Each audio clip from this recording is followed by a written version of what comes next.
NDTV நேர்காணலில் ஒரு பாதி வரைக்கும் நான் கேட்டேன். யார் ஆட்சி அமைப்பீர்கள், NDAவா அதிமுகவா என்று கேட்டதற்கு கொஞ்சமும் வெட்கப்படாமல் எடப்பாடி அவர்கள் சொன்னார், என்னை முதலமைச்சராக இருப்பதற்கு அமித்ஷா சரி என்று சொல்லிவிட்டார்.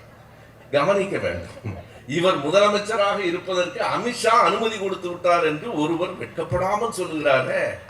என்றைக்காவது நம்முடைய தலைவர் கலைஞர் சொல்லியிருப்பாரா, நாம் தமிழ்நாட்டின் முதலமைச்சராவதற்கு இந்திரா காந்தி ஒப்புதல் தந்து விட்டார் என்று சொல்லுவாரா?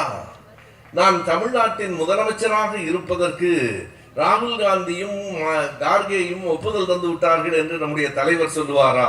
நாம் முதலமைச்சராக இருப்பதற்கு மக்கள் ஒப்புதல் தருகிறார்கள். எடப்பாடி முதலமைச்சராவதற்கு அமித்ஷா அனுமதி தர வேண்டியிருக்கிறது. இது இரண்டுக்கும் இருக்கிற அடிப்படையான வேறுபாடு. கூட்டணியை கலைத்து விட முடியுமா என்று பார்க்கிறார்கள். காங்கிரஸ் கட்சி வெளியே போகிறது என்கிறார்கள். ஆனால் கனிமொழி அங்கே இருந்து சொல்லுகிறார், நானும் ராகுலும் பேசினோம், ஏறத்தாழ நல்ல முடிவை நோக்கி போய் கொண்டிருக்கிறோம் என்று சொல்லுகிற போது எடப்பாடி சொல்லுகிறார், டெல்லிக்கு போய் கெஞ்சுகிறார்கள்.